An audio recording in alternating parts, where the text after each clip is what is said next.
Welcome, welcome, your backup plan tribe to this week's show. I'm so very excited. If you are new here, welcome to your backup plan tribe. You, I want to welcome all my new listeners and my previous listeners. If you do not know who I am, my name is Tina Ginn. I am an emergency preparedness coach, a best-selling author of In the Blink of an Eye. Do you remember Jeannie? Yes, in the blink of an eye, a snap of your fingers, your life changes in a flash. I am a financial expert and an app developer of Your Backup Plan app, and I'm located here in beautiful Vancouver, BC, Canada. So welcome to all of my listeners today. I'm super happy to be here with all of you. What is your backup plan app anyways? What does it do? I get that question all the time. Tina, what does it do? What's it for? It's for you and your loved ones. It's for you to put your life all in one place in case of any unpredictable circumstance while taking that painful aftermath out of the tragedy. What does that mean, Tina? It means that we're not Superman. We need to put our stuff in one place. You know, back in the day of Little House on the Prairie, if everybody remembers that show, they used to take brown paper and wrap their important documents up in it and roll it up in tightness and stick it in the rafters in the attic or in the basement and tell their loved ones where it was. We don't even do that now. We don't have mail coming to our houses anymore. It's all digital. So what happens when Aunt Mary passes away in her apartment? And you go and you try to get in, you may not even have a key because you didn't plan all of this beforehand. You didn't find out where her bank accounts were or her investments or where her bills are to pay, even if Aunt Mary is just in the hospital getting better. You don't know a lot of things, and it's all hidden behind a digital platform. So you need to be able to have access to it. And then with the privacy issues, you can't. You can't just go in and say, I want to get information about what Aunt Mary owes on her July bill. You can't do that. So what I do is help you and guide you through the process of putting your stuff, whatever it is, your bills, your paperwork, your emergency kit, your grab and go bag, your photos in case of a wildfire or a flood or a hurricane or a storm. I help you take photos of all of your rooms and your objects. It might be hobbies that you take pictures of. I have a client who, believe it or not, collects fire trucks. So what would his wife do in the case of him passing away? How do you know the wife? How does she know how to contact someone? How do you know, instead of just putting it on Craigslist or in the newspaper for sale, how do you know how much it's worth?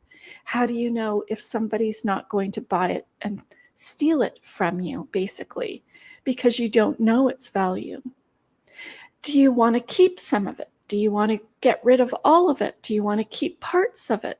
All of these questions are family conversations that I help you have. And we have worksheets and guidance through that whole process.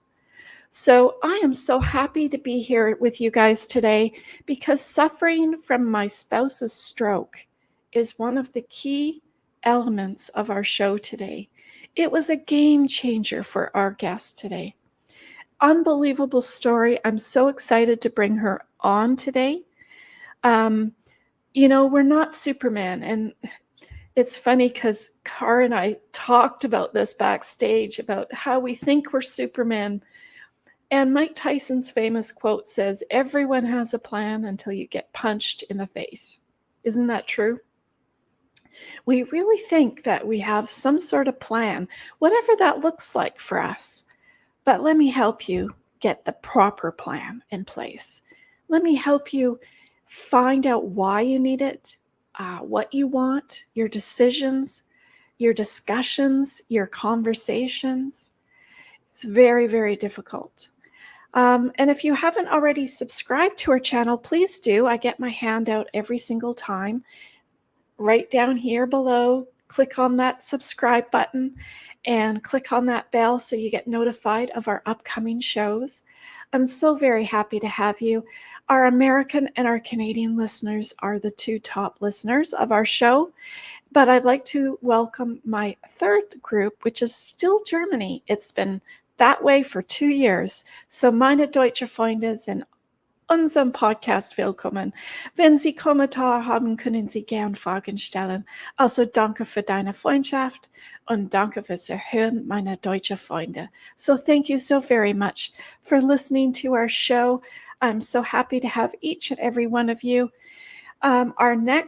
Our fourth listener is Ireland, and so I'm welcome to have you. I do not have an Irish accent for you yet.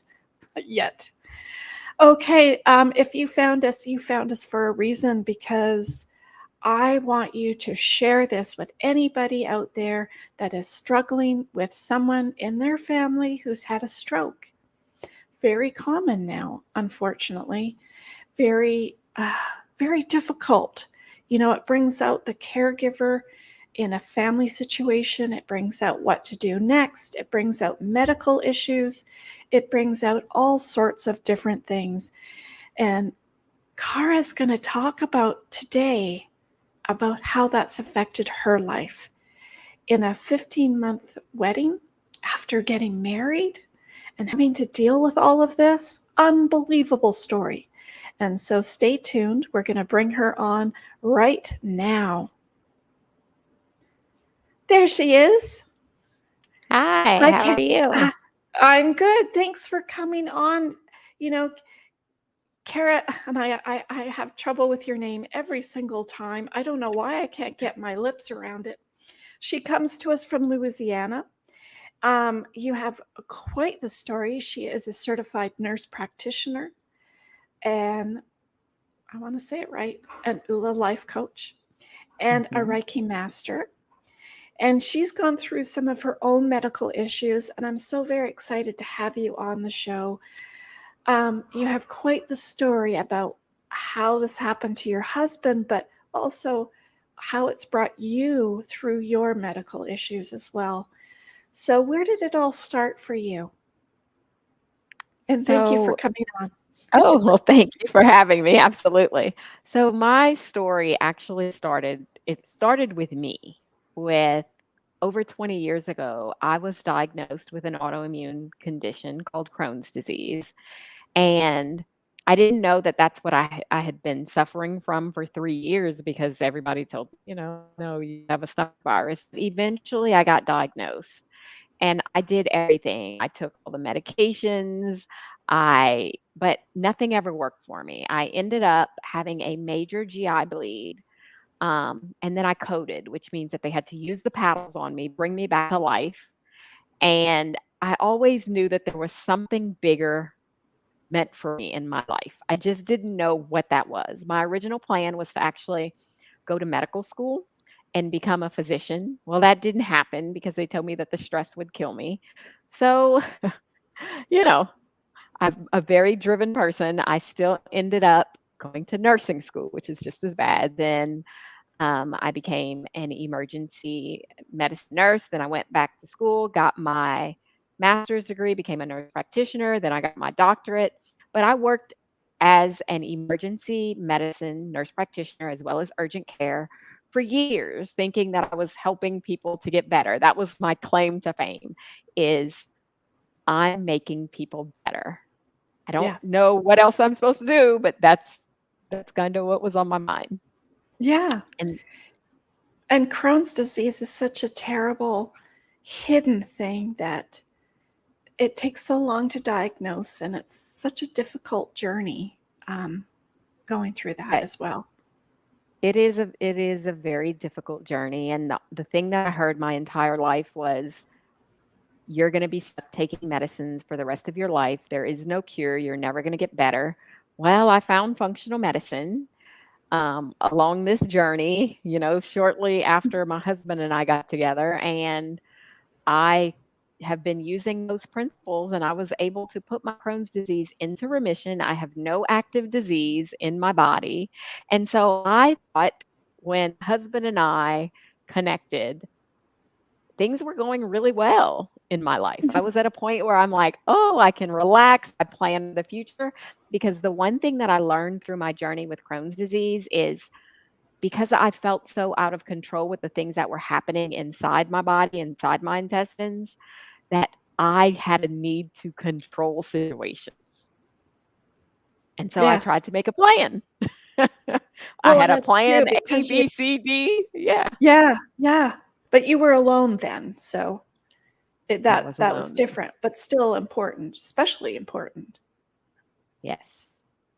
Yes. And so I knew my husband. I met him probably when I was 11 or 12 years old. And I just remember him as that boy who used to aggravate me all the time. And, like children do, you grow up, you go to college, you go your own separate ways. And eventually I came to the city where he was living with my nieces just to take him to visit the rest of my family. And that's how we reconnected. And then we started a relationship and everything went well. We got married we actually had a destination wedding. We got married in Mexico in Oh, front of our nice. family and friends, and we bought a house a year after we got married. And a few short months later, I woke up one morning because I couldn't sleep. And so he woke up with me knowing that he was going to have to go to work later that day, but he was up early only because I couldn't sleep. I asked him to go get me some water. He came down the stairs, like, he came downstairs to get me some water, and then I didn't hear from him, which is unusual because, it only takes a few minutes to grab a glass, pour some water, come back Yeah, upstairs. So yeah. I called and I'm like, "Hey, Ty, are you okay?" And it's like he mumbled something, but I really couldn't understand what he said. So I said, "Okay, I'm coming to check on you because I don't, you've been down there for a while." So I started coming down the stairs. And as I was coming down the stairs, he started coming up the stairs. It was heavy and Oh, clunky and was right up against the wall. And the minute I saw him and got to him, I immediately knew that he'd had a stroke. Because remember, I'm trained as an emergency medicine nurse practitioner. And so I was stuck because I knew that he was already falling over. He was completely weak on his entire right side, and he's right hand dominant. I couldn't let him go because he would slide all the way back down the stairs. So I had to try to get him up to a place where he was stable. And then once I did that, I ran to the bedroom, grabbed my cell phone, and I called 911. And I knew that my life was going to change. I wasn't certain how it was going to change because I was still optimistic, but all of the different medical diagnoses were going through my head like, okay, he's had a stroke. Is it an ischemic stroke? Is it a hemorrhagic stroke? All of these different things, but I was calm. So I immediately got out of wife mode and went into emergency medicine nurse practitioner mode. and that's good and bad because good that you are able to do that, but bad because you have more all the negative, like all the issues that could be going through your head, whereas the average person would just like, okay, they'll get better. You don't have all this other stuff in your head. So that Right. would be And really, that really was the difficult. That's what was so the ambulance left as soon as they got him situated, and they understood from my medical background, and they were like, "You're really calm. I think you'll be okay. Are you okay driving?" So I actually drove myself to the hospital separate from the ambulance. And the time I got there, he'd already had his CT scan, Oh, but I good. knew from seeing him, he could not speak. He had garbled speech. He had complete right-sided weakness. Like, all of that was gone. Blood pressure was normal because I watched them take all of his vitals. But when I got to the hospital, they told me that he had been to CT already, and they were taking him to have an MRI, but he would be back momentarily. And so he just asked me to wait for the doctor. And that's not something that I'm used to, not waiting in a room like that. I'm used to being the No. patient in the room, waiting for them to come and tell me what's going on with me. And I Or remember you he came telling in, them. or me telling them, right? And I remember the doctor came in and he had this really solemn look on his face. Like, I knew it was serious. Like, you can just tell by some Yeah. people's expressions. And he Yes. said, I hate to tell you, but your husband's had a stroke. So in my mind, I'm sitting here like, okay, stroke was one of the things that I immediately thought of. Yeah. And then he says, I was like, okay, hopefully it's an ischemic stroke, because if it's an ischemic stroke, they can give him what's known as TPA to bust the clots, and that usually helps people to get better faster. And then he said the words that I don't think anybody ever wants to hear. He says, I don't know if you're aware, but he had what we call a hemorrhagic stroke, because he did not know I was medical. So he was trying to explain this to me. He says he's had a hemorrhagic stroke, which means that he's got bleeding on his brain, and we cannot do anything right now except to keep him calm and monitor him. Is that like a blood If clot? Is that similar? it's Yes, it's like almost like a clot. So it's like, everybody has blood vessels, and the blood vessel has just erupted. So it's like a clot. There's nothing else that, a blood clot normally just kind of sit in the vessel. This means blood is now out in the open and touching all other parts of the brain. And And it could so, continue, I guess, too, right? Or it could yes, stop. absolutely. No, it could continue or it could stop. And so I had to monitor him. So, I got to see him for a little while in the emergency department while he was there. I don't know how lucid he was. He'd open his eyes every once in a while, but I could tell he was really confused because he was looking all over. He couldn't speak. He couldn't do anything. He was just there. And I It's really remember knowing terrible at that moment, to see your loved one in that way, isn't it? yes, it is. Helpless. And it's helpless, and also the unknown, because a few short hours ago he was walking, he was talking, he was doing all the things. And now he's laying in a hospital room, unable to speak, unable to do anything, tell me what happened, how this happened. Like, there's no Yeah. communication. All I could do was hold his hand. That was Yeah. like the one thing. Sorry. That was like one thing that I felt like I You had may not control be able over. to give him anything else, but I can give him a little bit of strength. And that's the one thing that I could give him. And I talk about that. I didn't this time in my commercial at the beginning, but I do talk about being present, because if people and family members are around their loved one suffering, whatever that looks like, it's not the time to think about, well, crap, like, do we have everything ordered? Like, do we know where everything is? What do they want? Like, what happens if? And all this stuff is going through your head, and it's not the time.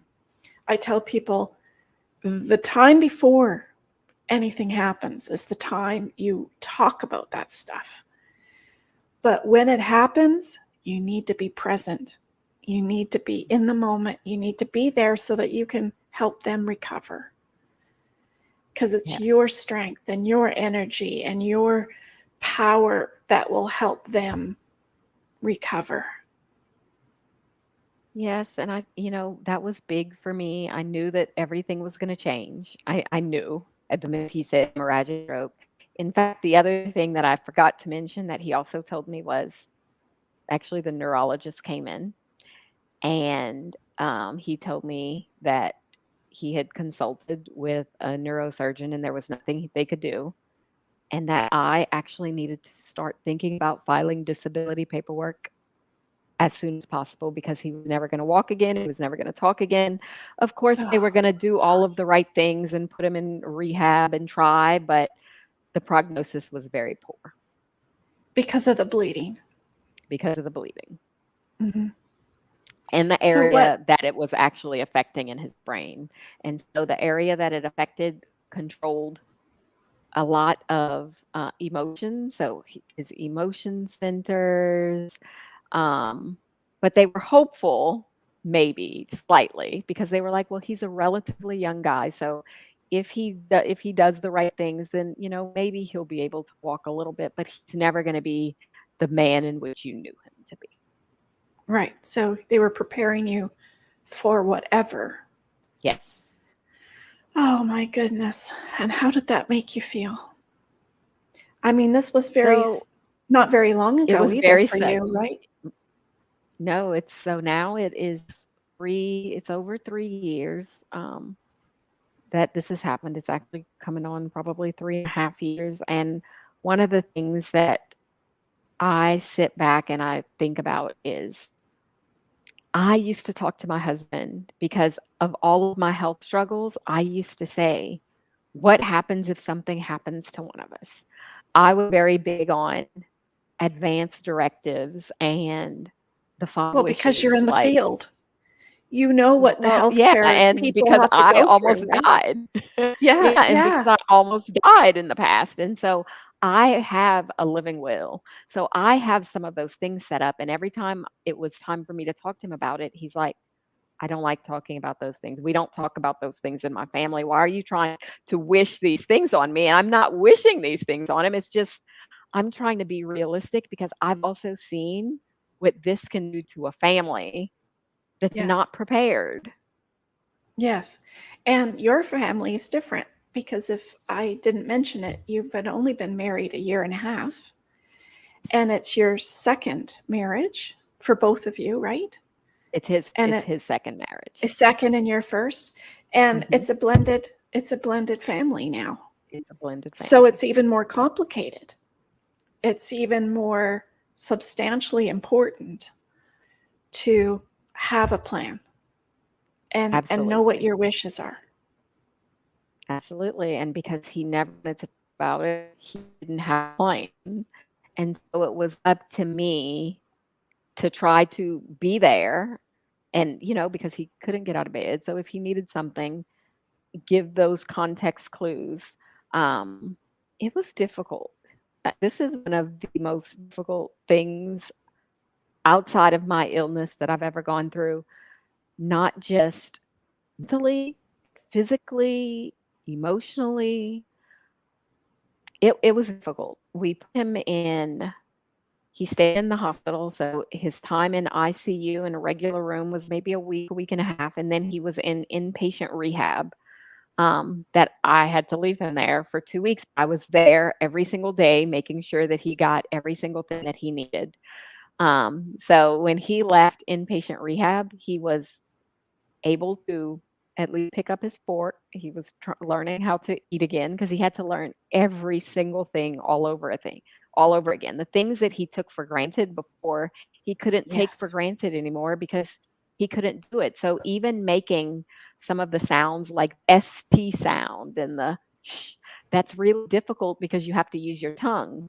When half of your tongue doesn't work, or half of your face doesn't work to be able to chew, it becomes a problem. So learning all of that again, how to tie his shoes, how to put his pencil on, like what's the most convenient way, how to go up and down the stairs. That's what they worked on with him in therapy. And I was there learning. And I will say this was humbling for me because I used to tell people that in the emergency department or urgent care, if I had some news to give them that wasn't good news, and I would talk to them about how this is difficult and you need to make sure that you have self care because there's this thing called caregiver strain and Yeah. all of these things. I used to tell this to people.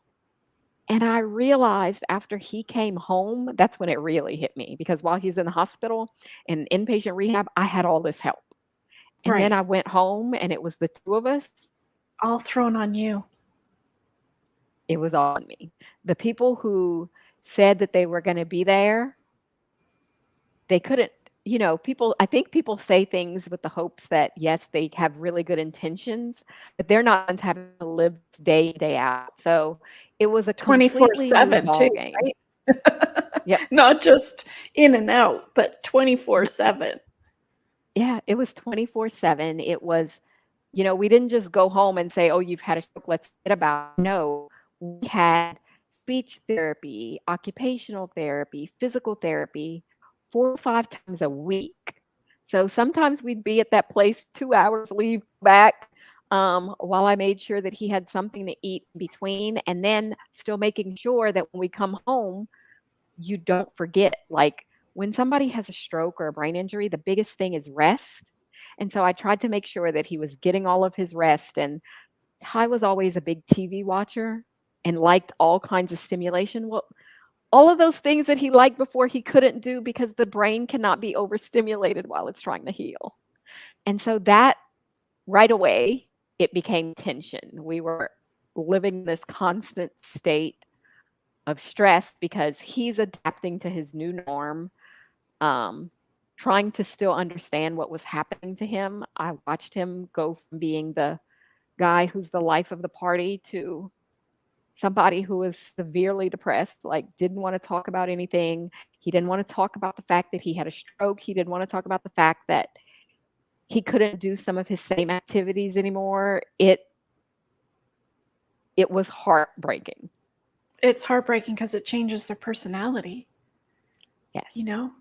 Not only are you in a different position now and your personality is different, but his is too. It's very His much like dementia, personality. isn't it? Because they go through that same slow process of things changing. And when it hits them, they don't realize that they don't want to accept it. I think that's the big thing. No. So him accepting it took the longest amount of time. He pretty much shut down. And Yeah. so that was very difficult because, I also felt like, so this is the time where, because when he was in the hospital in inpatient rehab, I'd come home every day to try to get stuff together. Like, what do I have to do? Like, knock some things off the list. I have to quit this job. I have to fill out these papers. And one of the things that I realized is being a caregiver is mentally, emotionally, physically, spiritually, all of it. It is so draining. Draining. So draining. Like, I thought I understood what this was. I really did. I thought I understood what caregiver strain was. But it wasn't until I am now the person who is responsible for all the bills in the house. I am now a person who is responsible for cooking every single meal in the house, and I've never liked to cook. So that was already a huge realization right there. He was the one who did the cooking, he did the majority of the cleaning, and now I'm having to take over these responsibilities, still find time to work, and still find time to bring him to all of these appointments 5 days a week. And it's hard And because you still have I to do an income, right? So you still need yeah, to I still subsidize had to work. this new world that you live in. Yeah, because he wasn't prepared for that. We also had a brand new truck, and that truck still had to be paid for, and it was just a lot. And so I found myself being able to, I couldn't really rely on anybody except there was one person in my family who lived nearby. And so that was like the only person that I had who was able to help me, who still like said that they were going to help me and committed to helping me. Other than that, I Right. felt completely isolated and alone because my family is in Louisiana. And so my mom did come and she tried to help me with all of these things because I think she knew that also the stress could also send me into a potential flare. And Yeah. so taking care of me was her priority so that she didn't feel like she's got to now sit with me in the hospital because if I'm in the hospital, who's going to be home with time? Yeah. That's for sure. What a mess up. My, oh my. I bet you never thought this was coming. I Um, never, and how is it never, after 3 years? Like, what is your feeling now? Like, after all of this? What do you it's think? one of those things where, I in order to get through some of the hardest parts, I had to journal and I had to go to therapy because I ended up down the depression road. I seriously ended up with a depression major kind of depression. And so I started journaling. And so, everybody has their if I would have or I should have done this in hindsight. You think about these Yes. things. So I think about some of the times where I should have gone to the doctor with him. Maybe I should have been more proactive, but he's a guy. He never wanted to talk about those things. Everything is fine, everything is great until it wasn't. And then I also had to cope with the fact that during this process, I also learned that vascular diseases such as these ran in his family. So he had a brother that had a brain aneurysm that passed away. He had another brother who had just been diagnosed with a aortic aneurysm around the heart. So it was It just was a in the lot. family. It's in the family, and had we known, I think I would have felt better because I was already on this health and wellness kick, and he would do it sometimes with but not all the time. And so it made me feel like I could have prevented some of this, but you can't go back, right? No. You can just go forward. And Yes. going forward, I used to say, take things a day at a time. But really, for my life, it became, what can you do in the next minute, the next 5 minutes, the next 10 minutes? Because I couldn't worry about what was going to happen tomorrow because my marriage was crumbling. I was falling apart. He was falling apart. And the only thing that actually gave him a little bit of life was when we decided to allow him to go back to work.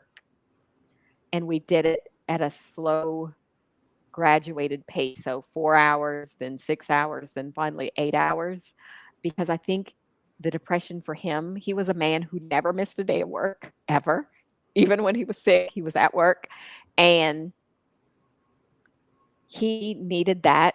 I didn't realize at the time. So a lot of that was me also figuring out who is this man and what's important to him.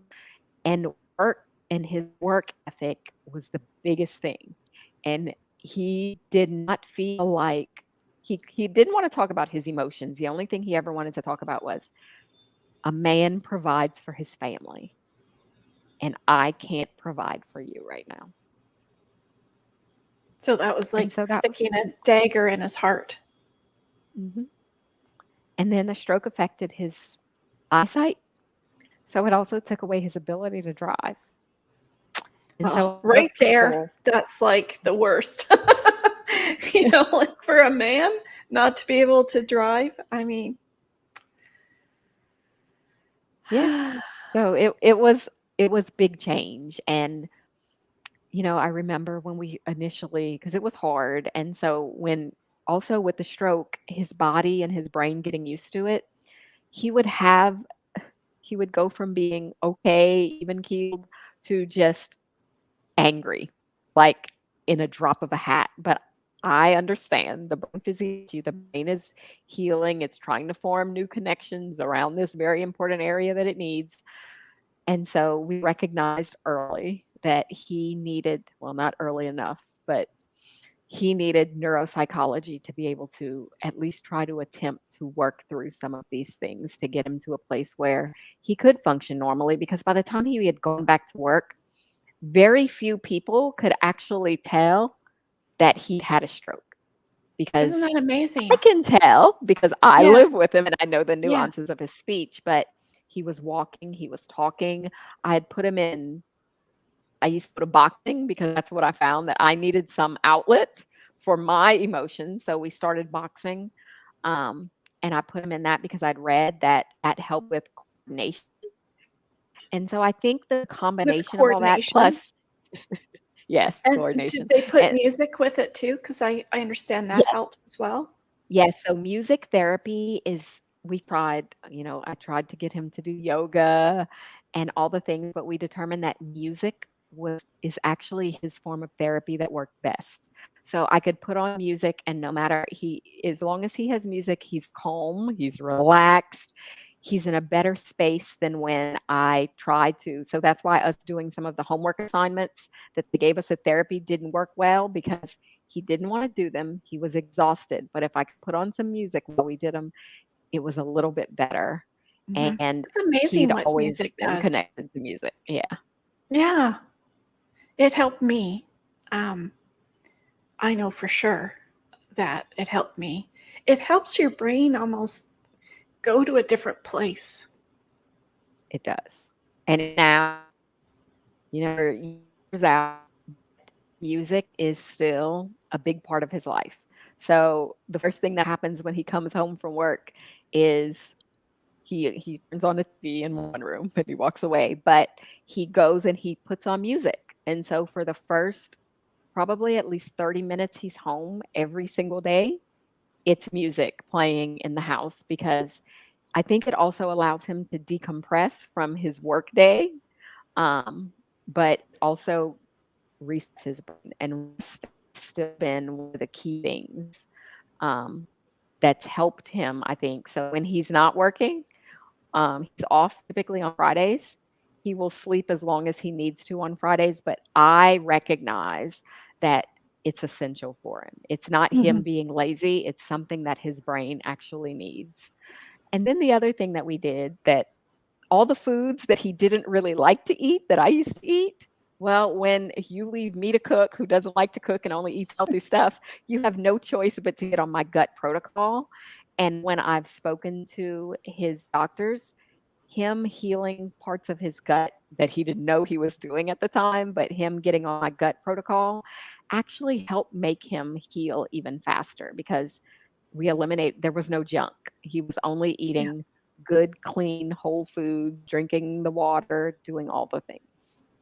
So, how did you manage the shopping and the groceries and the cooking and the work? And like, So I that's have great amazing. coworkers, great coworkers. So the day it happened, I had to notify his job and my job, and I notified my coworkers, and they were like, "Whatever you need, we will help you." So they stuck by that, and I'm grateful that at the time I had transitioned to working from home, so I didn't have to go into the emergency department. I worked telehealth, and then I also taught for a school online. So I could still do things. So while he was in therapy or in his rehab sessions when it was outpatient rehab, I could still take the computer or I could take my cell phone and still be able to answer emails, answer people. But I tried to schedule things around what our schedule Yes. was. Yeah. Yeah. You And then when needed I'd the cook, flexibility, right? yes, and when I'd cook something, I would cook large batches so that we could have leftovers, and I also realized during this time he started to hate leftovers, so I started freezing. So started freezing some of the meals so that I could easily pull things out when it was time to eat, but I always tried to make it so I never wanted him to feel left out. So it was really important to me, but also to him because it was also giving him the activity and the exercise that his body needed in order to recover. So he would come with me to the grocery store. And it was funny because he'd put junk in the cart and I'd take the junk right back out of the cart because it wasn't going to help him heal. A snack or two every now and then, but the same diet, when I went back and I looked at, because I'm now responsible for everything. So I looked at like what was he buying before, and it was like the week before his stroke, it was like he'd eaten at Chick-fil-A, he'd eaten at Burger King, he'd eaten at Taco Bell, he'd eaten at all of these things, and I don't do fast food. So we just already led two different lives, and now he had to come to get on the plan, you Yeah. know? Especially when you don't realize what your family history is to Right. change that beforehand. Yeah, I yeah. wonder what I he didn't I would do didn't have any clue. differently. Yeah. I wonder what he would do differently knowing what he knows now. I think he would, we've talked about this, and in fact, we were talking about a little of this last night, and think he would have now gone back and prepped. Like he would have made some of those plans or arrangements because I think one of the other hard parts is I'm organized. And so I like to keep things in folders. And I do have all these electronic documents, but I have them in folders. And he's a paper guy. And so it was my job now to sift through papers and figure out, like, what are you doing? Like, how do I do this? it was rough, and I think Yeah. it didn't help.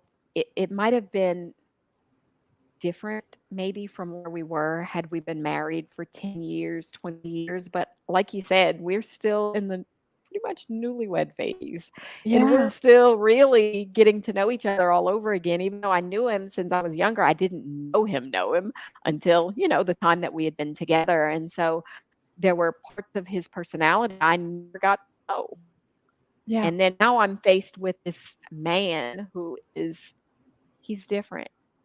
His whole personality is different from the man that I knew and the man that I married. And so trying to adjust to that new person, not just me, but him and then his Yeah. daughters. And it's difficult to when you don't have family support that you need to make this all function very well. Right.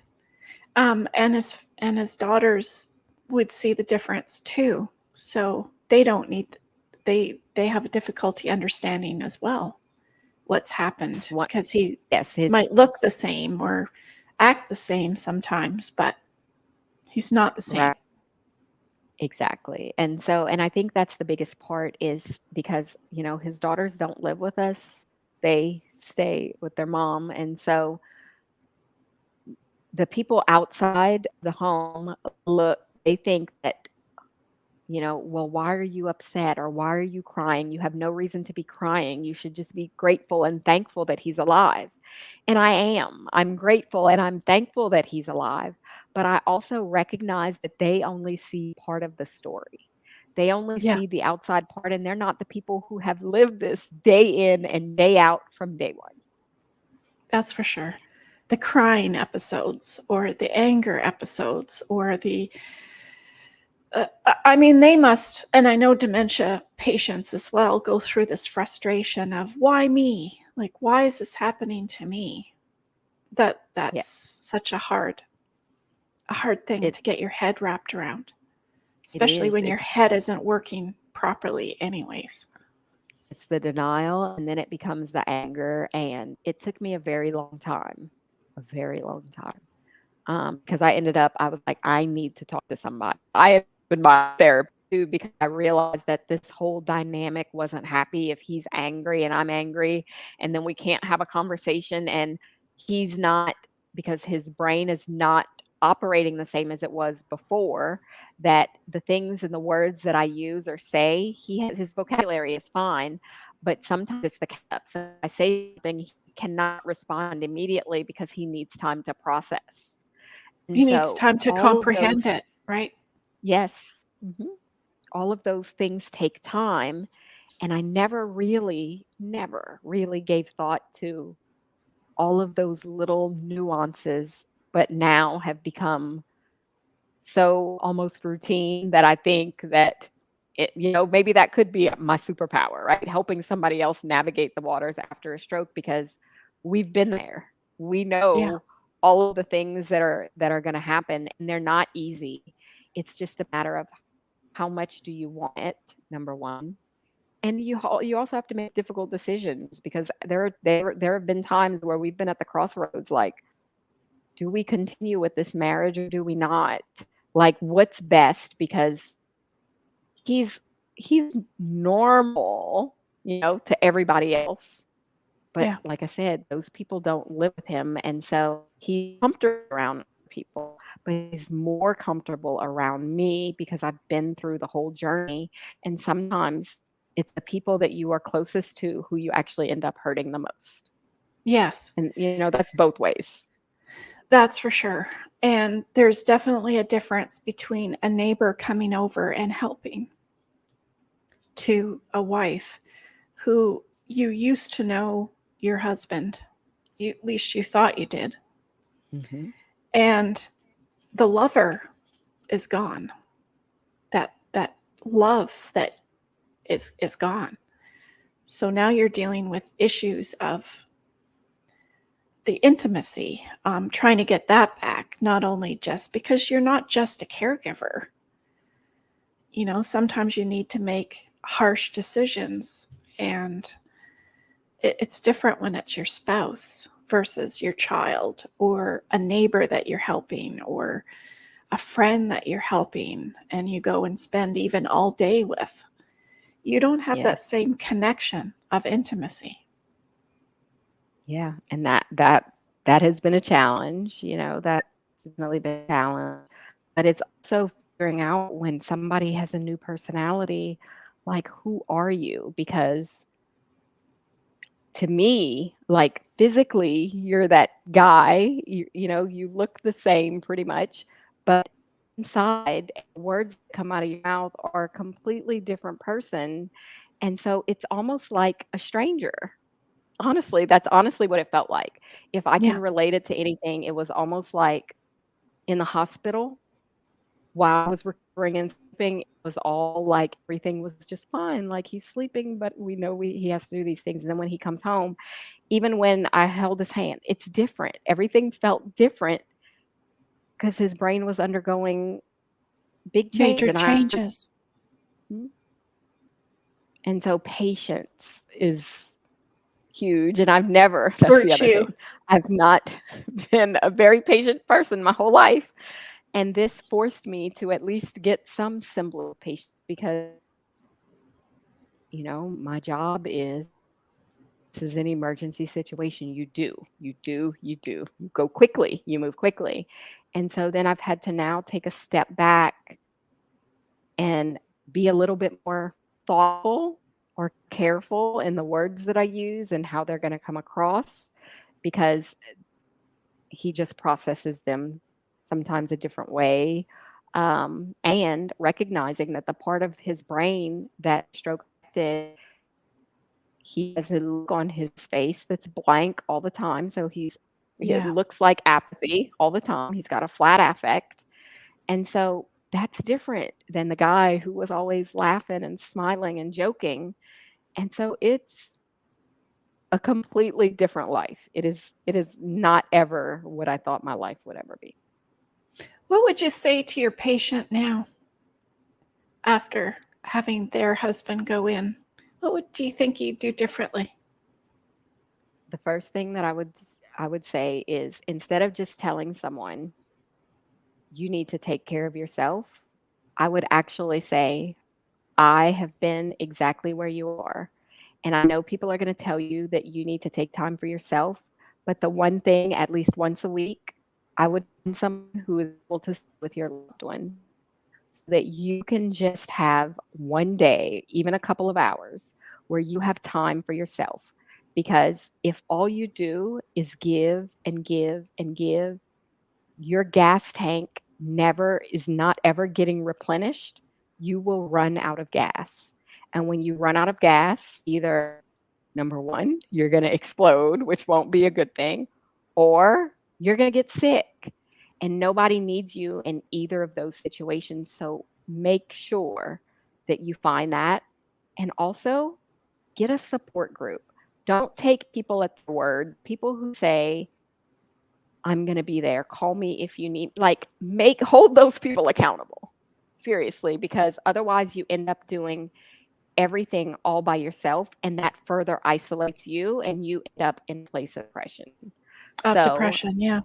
mhm, and so I don't want that to be anybody else's life. And I recognize that lots of people are caregivers and they get thrown into this, but also sit down together. It's not an easy conversation. Nobody wants to have a conversation about potentially death and dying and what are your wishes, but it's important. It's important to know so that if you ever have to make a decision like that, that It's the not other worse. person can be at peace. And you know where all the passwords are, right? You know what the Yeah. bills are, what the passwords are, all of the things Where the because keys are.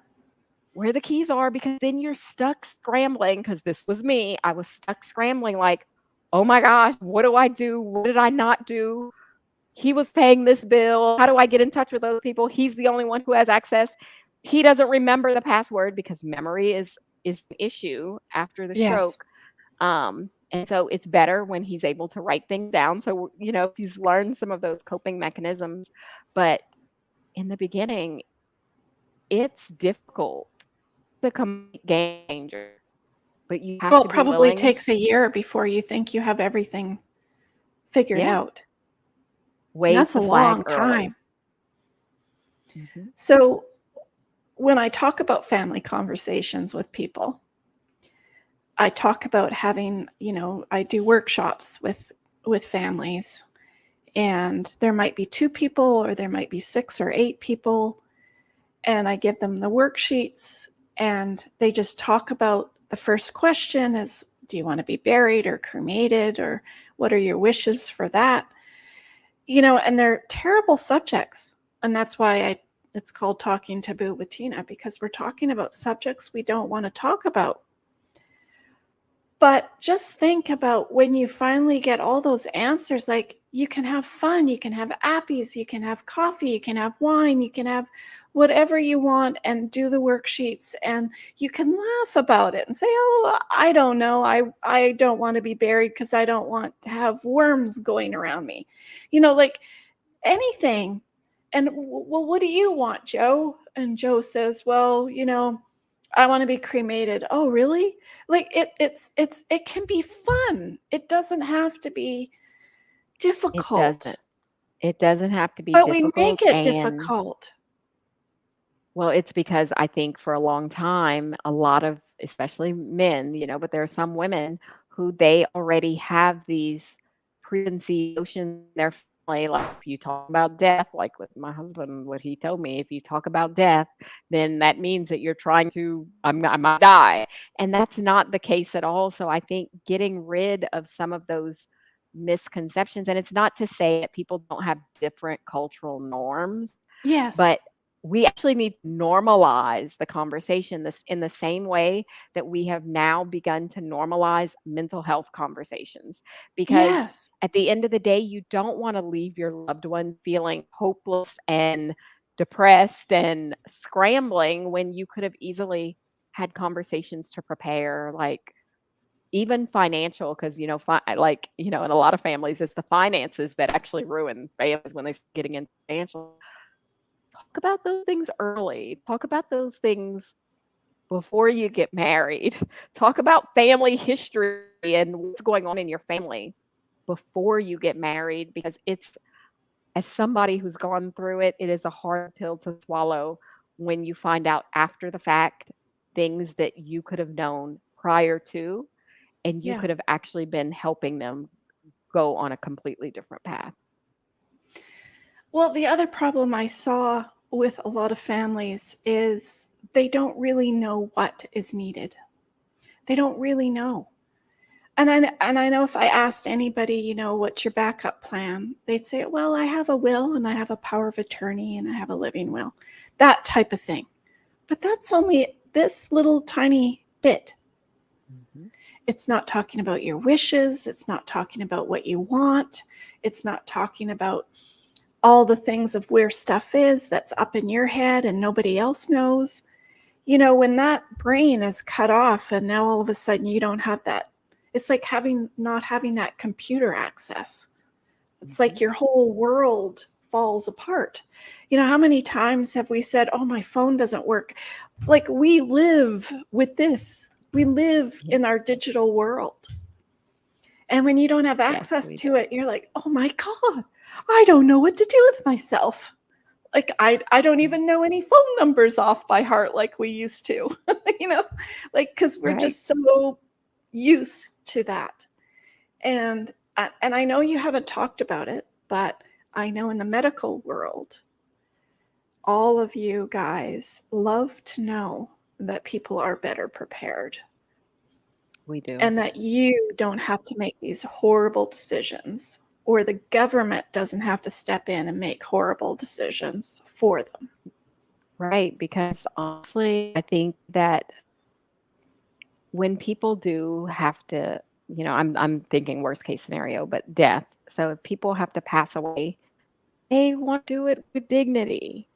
And it's Yeah. really difficult to have somebody that you don't know make that decision about what could potentially be best for you.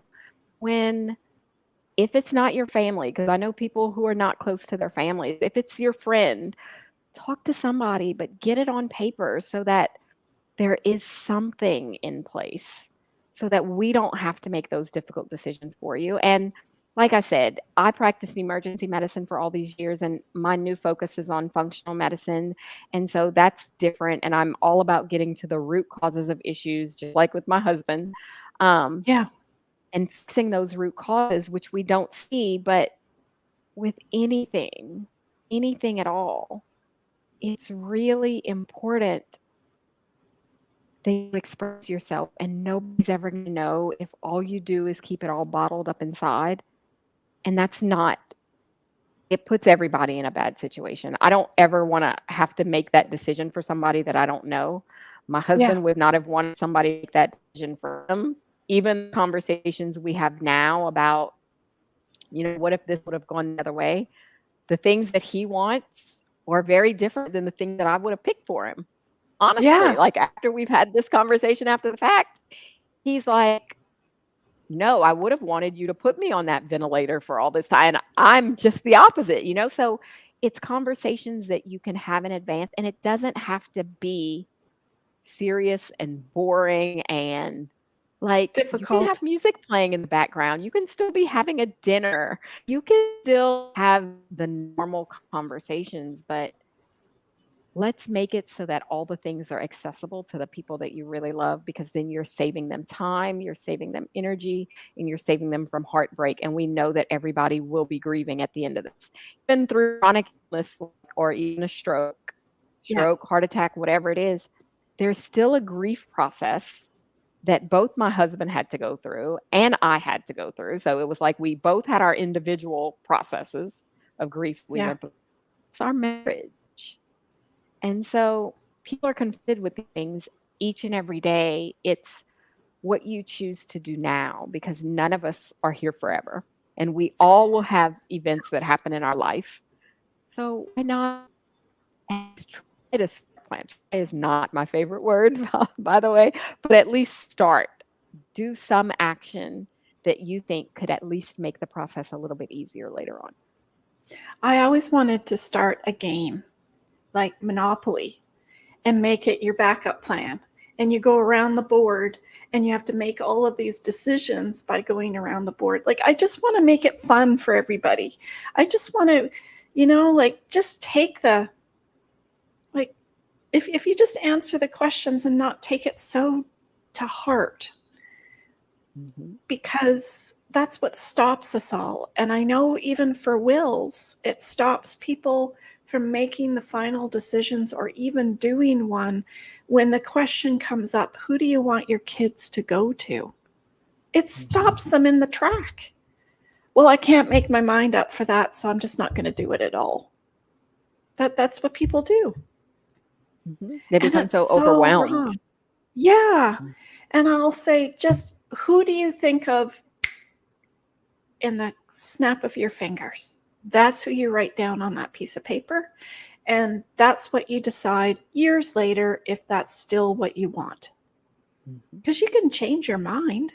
Nobody says that's what's going to be in stone, I you agree, know? and, it's funny that you say that, because I remember when I did my living will and all that, I actually put my sister, and because we'd had conversations, and I fully thought that she heard me and fully understood everything that I said.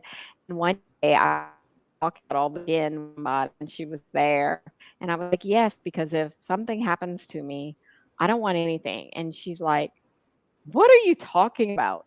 I'm gonna do every single thing that I can to save you." And I'm like, "That's not what I want." And she's like, "I don't care what you want." And I'm like, "That is not the right person." That is not the right person for me. But we had the conversation that had nothing to do with, we weren't in front of a paper actually filling it out, but just Just talking. talking. So it's just a natural thing. The same way Yeah. that you go and you talk about what's for dinner, or you're Yeah. making any other major life decision, right? You're going to get married. I had to plan a wedding in Cancun. And so what kind of flowers do you want? What do you want to take? It's the same thing. Yeah. Yeah. But we don't think of it that way, especially men. Men have, I'm sorry, listeners, men listeners out there, you don't think of it the same way. They Um, don't, but they probably see most different too. yes, yes. And I think, I mean, I could talk to you for forever on the subject because there's just really so much to talk about from being in the hospital and what you see and what you have to say to people to now that you're doing it alone and doing the after party. And this after party might continue the same way, right? I mean, I'm not a medical Yes, professional. Or correct, he could have another stroke. Is that not correct. correct?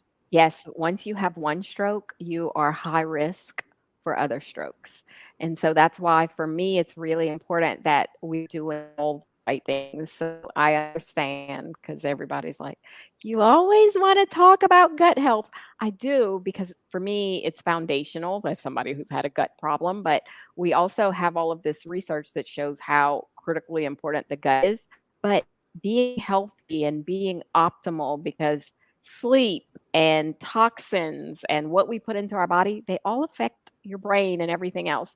And so I want him to be able to have the best opportunity there is and not stress his body to the point that we end up in the same place. Yes. Yes.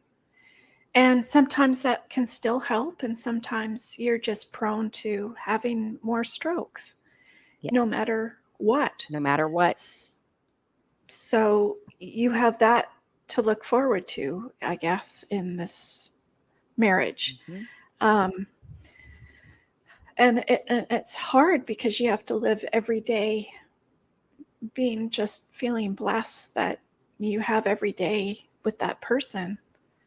And Mhm. it really changes your whole mentality of life.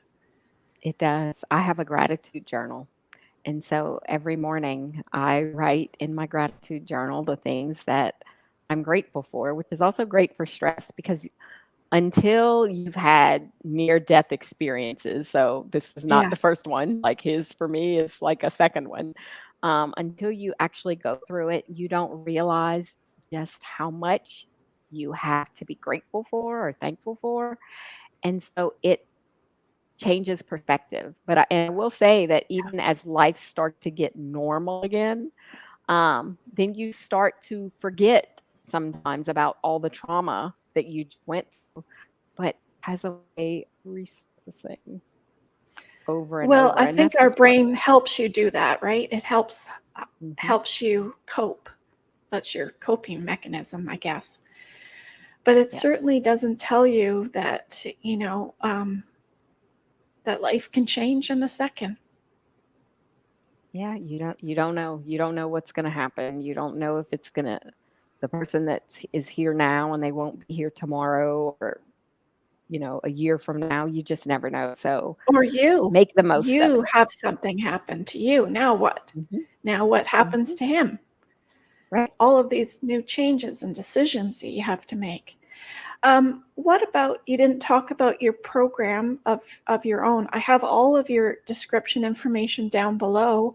Um, what are you doing to help people with gut health? I understand that you have a website down below and information. Yes. Yeah, so I am a functional health consultant, and my specialty is gut health because we know, like I said, that a lot of things start in the gut.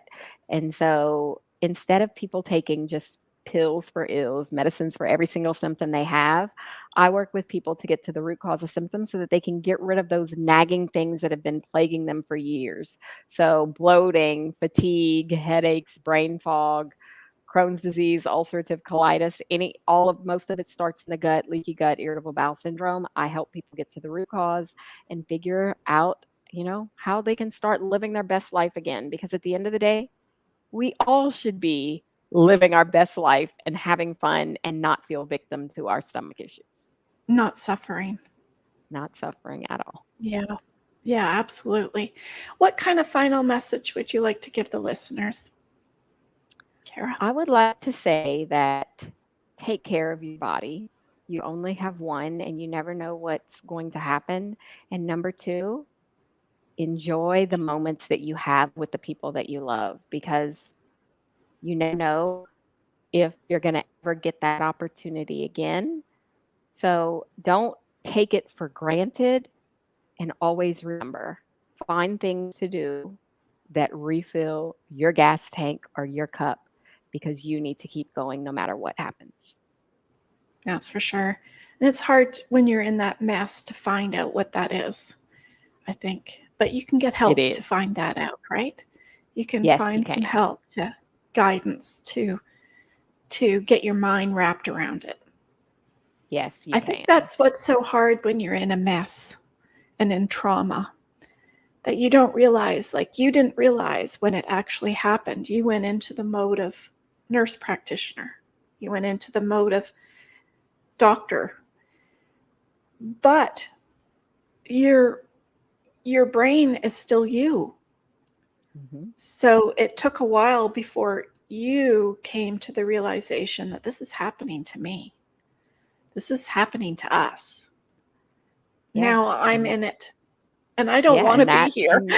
right, and that indeed put extra stress on my body. So even though I wasn't showing it necessarily to people on the outside, on the inside at a cellular level, my body is coping and adjusting to all of these changes. And that's why I also want your viewers to be able to, if they can, because some of the things that they might be experiencing, they might not think are related to the gut. And that's why that link that I gave you, it'll take them to a checklist that shows 50 plus signs of whether or not you have some kind of potential gut problem. Yeah. Oh, that's perfect. Well, thank you. So, listeners, it's all down in the description box down below, and in there down below, and subscribe. I get my hand out. I used to sing "Ring My Bell" for the bell, but I don't do that anymore. Do you remember that song? Uh-huh. Well, thank you. Did you think you had anything else that you'd like to say? No, just want to say thank you for having me and letting me share my story. I think it's important, and I think that strokes are not something that people like to talk about. So all this taboo stuff that you're allowing me to talk about, and how I felt and the emotions of those Yeah. things that some of our society, some members of our society or groups of people have been conditioned into thinking, you can't talk about it. I'm here to say, yes, you can. And it is so freeing. It is so Yes, freeing. it is. Absolutely. If you can just talk about it, and to know that when that person does go, that you have their wishes, and you don't have to go backtrack in your mind. Oh, did I do the right thing? Did I, like you're always second guessing yourself. You're always wondering, is that what they wanted? Whether it's your mom, sister, brother, friend, it doesn't matter. It's Right. you're still asking that same after it eats at you constantly. Yep. Did I, Yep. and or people fight in the family saying, "Oh, he wanted this. No, he wanted that." Now, let's talk about it before. Let's have fun talking about it beforehand, before something Absolutely. happens. Yeah. Well, thank you so much. I can't believe all the stuff that we talked about. I want to thank you so very much from the bottom of my heart. I don't know how you do it. I honestly, I congratulate you and the power that's in within you to be able to get through this. And it's not over. It's not over. You still have a long ways to go. But I know you can do it, because you Thank have, you. obviously, the universe has put you in a place where they said, "You got this, girl. You got this." Not that you Yeah, think you the do. universe keeps throwing those things at me. And I wish sometimes I could say, oh, not yet. I'm not ready. Well, that's what I always say. Enough. I go outside and say, "Okay, I'm done with my lessons today, universe. I'm good. I'm good. I'm good. Absolutely. I don't want any more today." I've had And enough we last lifetime. Exactly. I've had enough to give it to other people now. Thank you. Yes. Well, thank you so much. I could talk about this forever. I might have you come back in like 6 months from now to kind of give us an update for all those listeners who want to know how you're doing and how things have adjusted for you and for the better, I'm sure. I'd love to have you come back. Okay, that sounds great. I'd love to come back. This is a great Awesome. conversation. It is. It was perfect. So please take a moment and subscribe to our channel and click on that bell down below. And if you are thinking about that special someone right now that's in your mind watching the show and you haven't told them how much you love and care about them today, reach out, call them. We still have phones, Skype, Zoom, FaceTime, knock on the door, matter of fact, whatever it takes. But reach out and tell them how much you love and care about them because you might not have tomorrow to do that. You don't know what's around the corner. So stay tuned for our podcast and our live streams. I have great conversations with some of the most interesting and accomplished people in the world, just like Khara. I'm so happy to have her on our show today, and I never know if I say her name right. Somehow I cannot get my mouth around her name. I don't know why. I'm Khara. so sorry. That's Khara, okay. I just can't get the car part. I don't know why. But I'm so sorry. So let's take that out of the place. But thank you to all our listeners, and I hope we've inspired and motivated you to start thinking about your unique plan, because nobody's Superman or Supergirl in this world. We all are going to have something happen to us at some point. We just don't know what, and we don't know when, but we do know something will. So expect the unexpected. We are on all podcast platforms: YouTube, Instagram, LinkedIn, Twitter, TikTok, and Facebook. We have a Facebook VIP group where you can join and talk about situations with other community-like people. So thank you for sharing your time with us today. I love each and every one of you. And I always end our show with Carol Burnett. You know who Carol Burnett is, obviously. She's a very special, beautiful woman. And I'm so glad we had this time together just to have a laugh or sing a song. Seems we just get started, and before you know it, comes a time we have to say so long. So long, everybody. Expect the unexpected. Thank you. Khara. Did I do it? Yes. If I say it 10 times, I'll get it right. So thank you for coming on. I truly appreciated your knowledge, your information, and your empathy for your situation and your understanding from the medical view to real life view. And I really appreciate it. Thank you so very much for coming on. Thank you. You're welcome. Thank you for spending your time with us, everybody. Stay safe, be kind. Till next time, we love you.